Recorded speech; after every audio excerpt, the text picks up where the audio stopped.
Well, good morning, everyone, and what a beautiful day, and thank you for the previous panelists. The insights were really invaluable, and marketing, regulations, trying to build a business, all those things are so pressing, I think, for each and every one of us working in the industry, trying to build something in this industry, or trying to comply with ever-changing regulatory landscape.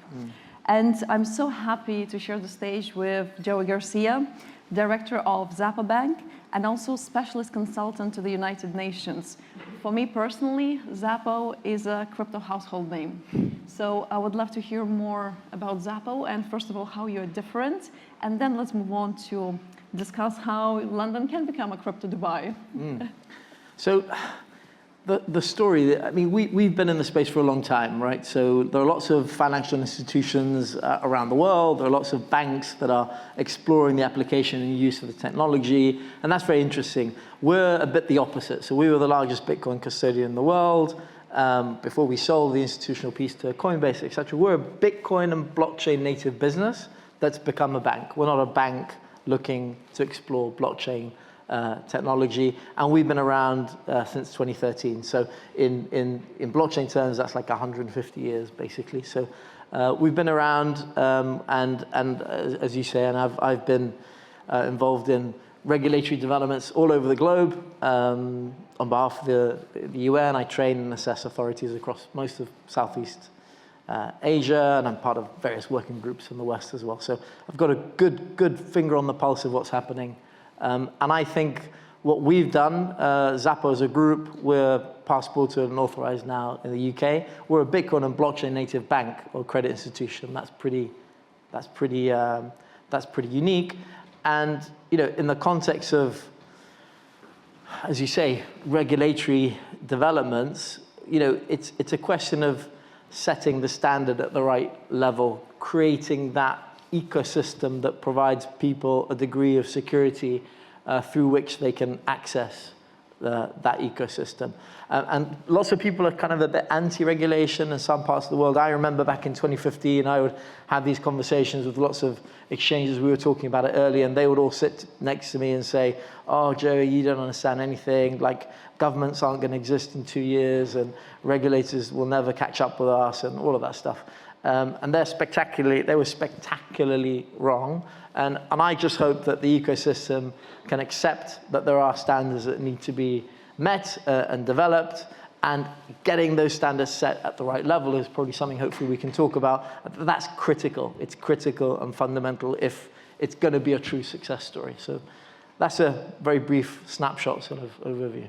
Well, first of all, congrats. Crypto native credit institution in the UK. I can only imagine how hard, how long did it take, and it's truly impressive. So congrats to you and all of your team.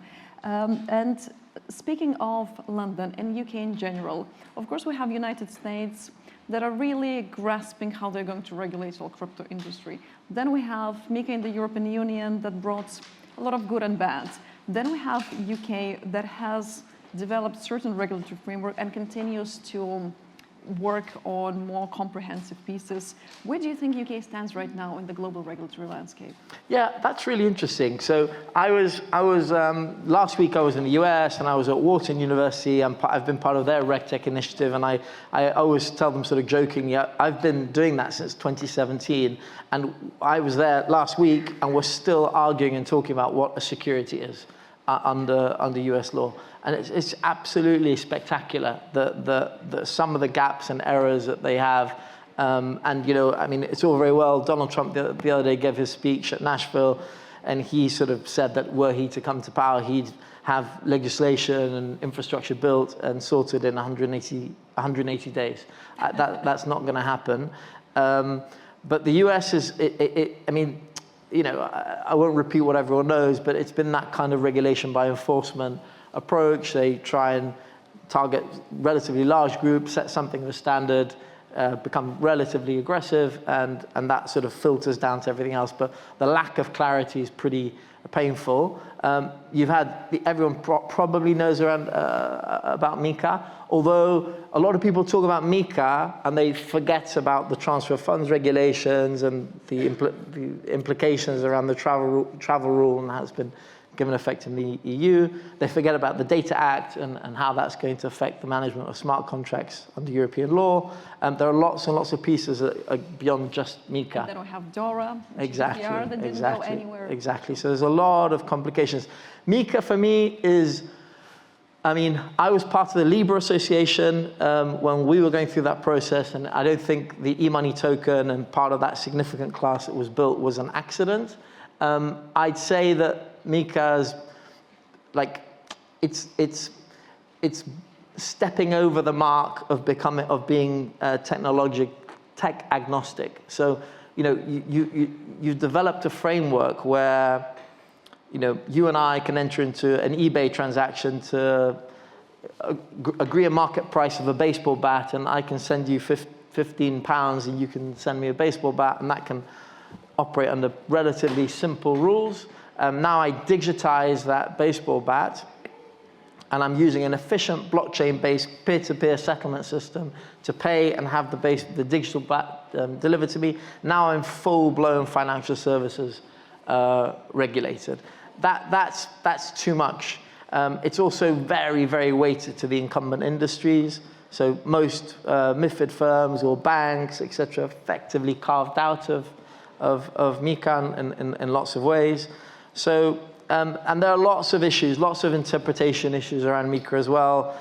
There are many, many questions. So I'm not convinced. And I know whenever you hear someone talk about MiCA, they talk about it's the sort of solution of the world, and it's the GDPR of crypto regulation that the rest of the world is going to copy. I'm definitely not a big believer in that at all. And I think that the UK, the reason I'm giving that broader sort of context, and it's obviously a bigger world than just the EU and the US, and we can talk about that as well. But the UK, there is an opportunity to identify the gaps, to address the issues that have been developed by some of those frameworks, and to build in an industry, in a city, where the skill, the resources, I mean, even the basic sort of principle of common law and the way that it can adapt to technology in slightly different ways, as opposed to a civil law-based system, is something that absolutely can be taken advantage of. But there has to be dialogue, there has to be collaboration, there has to be a recognition by the industry that there are risks that exist and that they have to be addressed. So if you go too down the crypto sphere of speaking to people saying, no, like, you know, no one understands this, and like the world has to operate differently, that's not going to work. That's absolutely not going to work. It didn't work in 2018, 19, exactly. 20, 21, exactly. 22, and now we're in 23. Exactly. And you know, we're not going to go into lots of different areas, but I suppose like the DeFi kind of universe is the most obvious one. We talked a little bit about this earlier. You know, it's fascinating. The ecosystem is fascinating on what can be done. I speak to lots of the DeFi community. I spend a lot of time with some of the Bitcoin L2s as well. And I find it incredible what can be achieved. But at the same time, I sit with the authorities. So if you sit with an authority and you talk about TradFi to DeFi or CeFi to DeFi, and then they produce a liquidity pool risk report, and you see 55 sanctions breaches, masses of fraud, Ponzi scheme touch points. It is basic analytics assessments that you can run on liquidity pools. If you are not comfortable that it isn't Hamas and half of North Korea funding a liquidity pool, there is no way that any authority is going to tick the box and say, oh, cool, don't worry, you know, go to work. So you've got to be able to identify that risk can exist, and you've got to be creative and innovative. It's regulatory innovation. You need to show how the technology can be used to address, monitor, and manage those risks. If that's done constructively, then you are in the A grade. That's where you produce a really secure, vibrant ecosystem that the world can sort of benefit from. If you take too opposing a view, you will lose. And ultimately, it'll come around in different ways. But yeah. 100%. And you know who will lose as well? actual crypto and retail users, because we know from every wave that is incoming, of course, lack of education, lack of understanding the risks too. But if users will see all this cumbersome and platforms, they're not aware of QAC, they will go to uncontrolled DeFi. Probably they'll get dragged on, or something will happen. They will go back to the regulators, to the law enforcement authorities, and then all of them will come back to regulated platforms and start tightening the belt even further. Yeah, I mean, exactly. I mean, the crypto ecosystem can evolve in lots of different ways. There's been a sort of transition period to regulatory standards to a certain extent. I mean, the FATF, you know, in 2019, when they produced the first recommendations, you know, it's effectively a registration or licensing system, but to comply with the recommendations, it was pretty much compliance only. Then they updated the guidelines in 2020. They were talking about things like market integrity. They were looking at things. So we're coming more and more along the lines of, you know, prudential supervision of this industry and what can happen in a right way. And the industry can oppose that, of course, but then we'll end up in this divergence of having the regulated ecosystem and the fully unregulated ecosystem. Let's just call it the unhosted P2P networks versus the CeFi, the CeFi world. And the bigger that divergence, the more difficult it will be to interoperate. So from a Xapo perspective, we're the 100% opposite of that. We're trying to bring everything together. So we have, you know, blockchain-based stablecoin settlement systems into your bank account and out of your bank account. So we're trying to migrate the spaces together and show that we can operate to this standard, but we can bridge the ecosystems in the right way and do it correctly.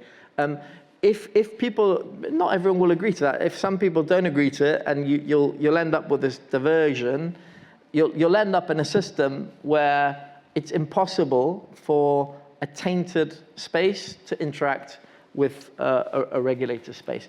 And that is very destructive. It is destructive, and also it will hinder our growth as an industry, because this side, unregulated, unhosted, we will continue to be labeled ultra high risk. Yeah. And we don't want to go back to 2016, 17 times when crypto, and that crypto will become untouchable. Exactly. We really would like to avoid that. So yeah. I'm very happy to hear that Xapo and hopefully more companies will join this mentality on how we can bridge technology, ethos of what crypto is, and actually service the clients, you know, and institutions.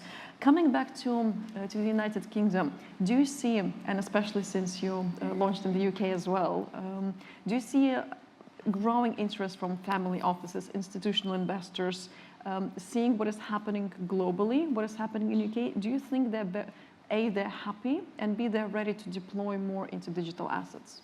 Yeah, I think they are. I think that, again, like not to sound like I'm on repeat, but regulation is like pretty critical. When you get to institutional grade level, or even the serious family office level, or even the serious high net worth kind of space, you know, who is your counterpart? How secure am I around deploying an asset within that platform XYZ? And you know, we've learned some of the blow-ups. Everyone's lived the FTX scenarios, et cetera.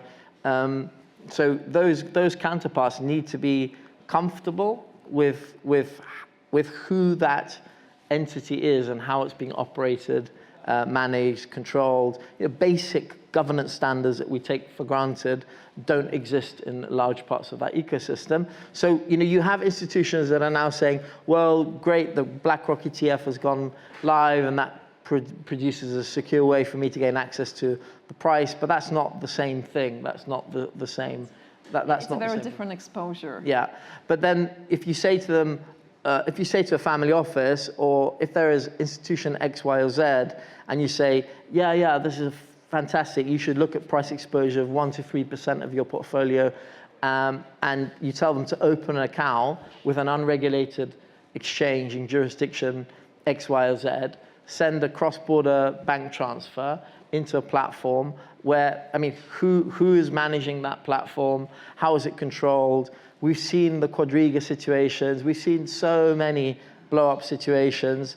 I think the week before last, or 3 weeks ago, I think the German authorities shut down 89 exchange platforms like overnight. Yeah. You know, that's not what gives something like an institutional family office. So counterparty risk is very, very real. And again, if MiCA will tick some boxes, the UK could tick a lot of boxes if it can develop that in the right way. I mean, what I will also say though, like in the UK, not specific to the UK,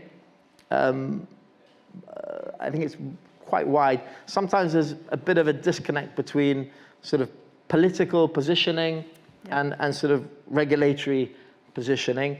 And sometimes there's a very strong message of like, we want to be the crypto hub of the universe. The Donald Trump example is a good one. He called the crypto industry a new version of the steel industry. And he called all of us that have been in the space for a long time, you know, the Henry Fords, the water, whatever, of a new industry. And that's wonderful. That's a really strong political message from a presidential candidate. And Kennedy the day before pretty much said the same thing. So there are 3 presidential candidates saying pretty much the same thing. That's great politically, but have that discussion with the SEC, and that is not the same discussion. And in the UK, to an extent that can happen.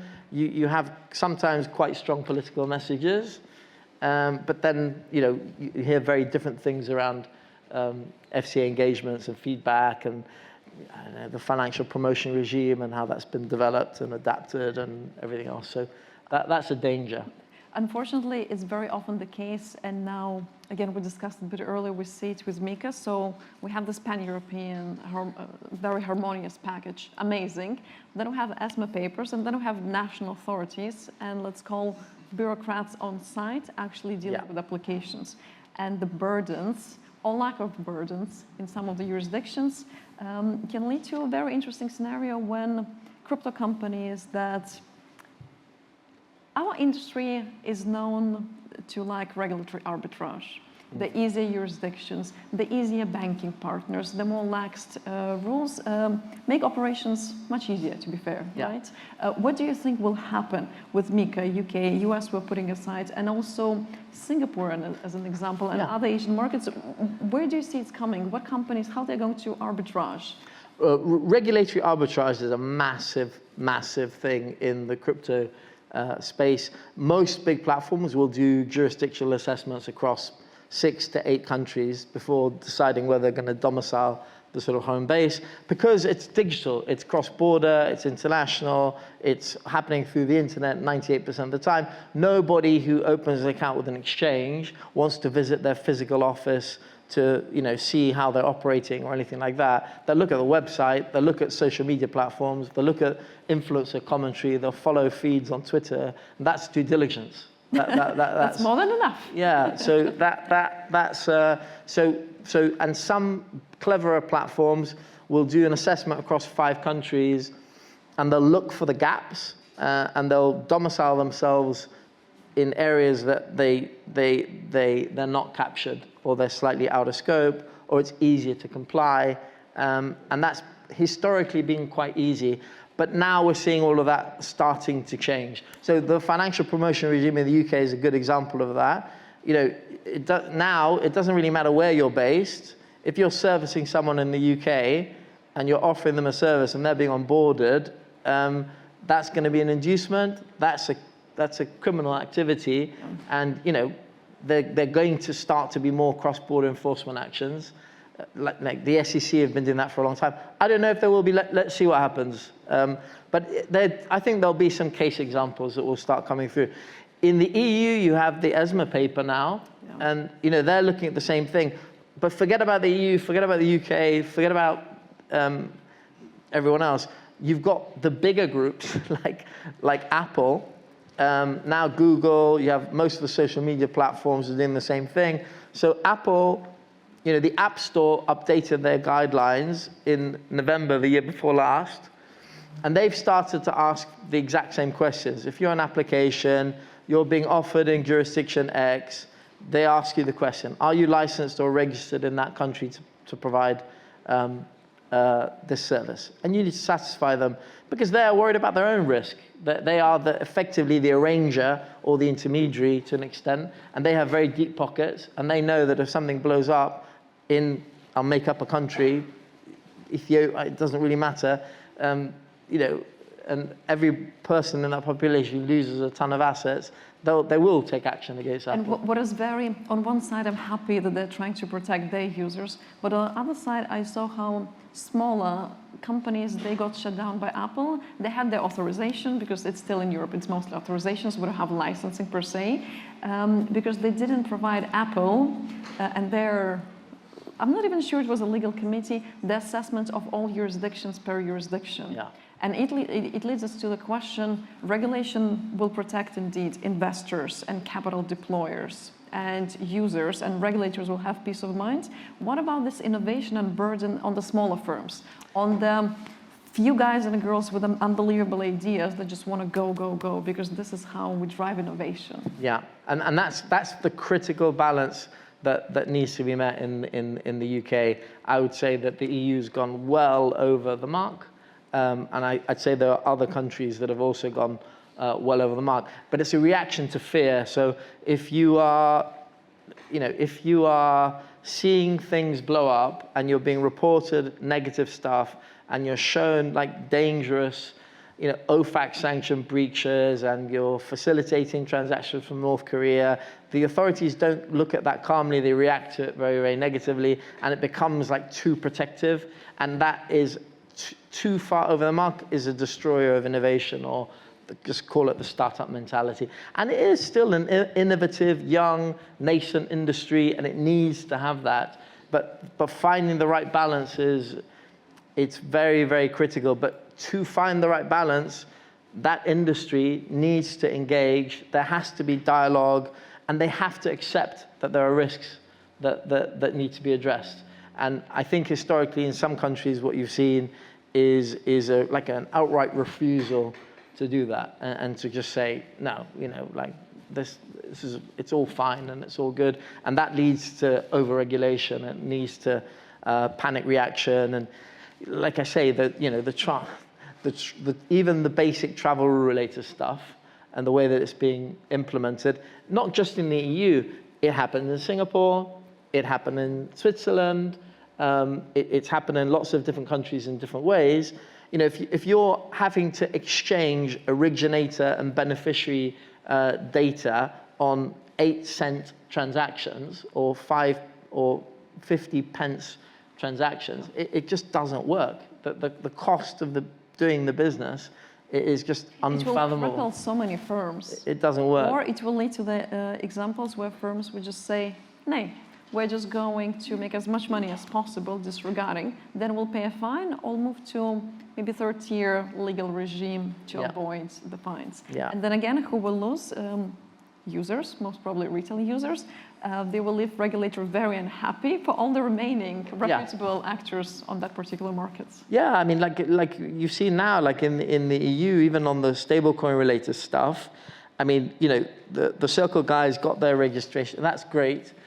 Tether will never ever do that. They'll never get regulated in the EU. They don't seem to be very bothered by that. If you're a more nascent, more startup, unless you're a bank and you're operating to that level, if you come into the EU and want to issue a stablecoin and you get anywhere near to that significant class where you're also brought within the scope of the ECB and everything else, I mean, that's like absolutely impossible. It's unattainable for any firm. And also, just to sum it up on how essentially EU with MiCA shooting themselves in the leg, the innovation and the volumes in trading will move to other jurisdictions. The whole world is not European Union with our... It's a very, very, very big world. There are, I mean, we've talked a lot about the EU and a little bit about the UK and a little bit about the US. I mean, and just forget about Singapore, even forget about Hong Kong. I spent a lot of time with the authorities in Indonesia and the Philippines and Malaysia, and how they're approaching this and what they're looking to do and welcome. And that is a very nascent, tech-heavy, adaptive, fast-moving part of the world, and they are really hungry. I mean, in the UK, people might talk about how difficult it is to open a bank account.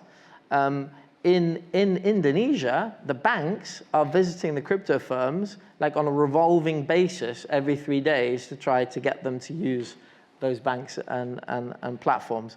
It's just a completely different mentality, and they're servicing a lot of the world in lots of different ways. So it's a competitive landscape and a much wider outside of the US. So the US is its own world, but the rest of the world is one competitive landscape. London has a brand, it has a power, it has a lot of things it can take advantage of, but if it gets it a little bit wrong, the world isn't going to wait either. So, yeah. It was a beautiful summary, and I think you incentivized a lot of crypto business owners to explore other markets than UK. Well, no, I hope not, but well, anyway, but thank you very much. Thank you so much.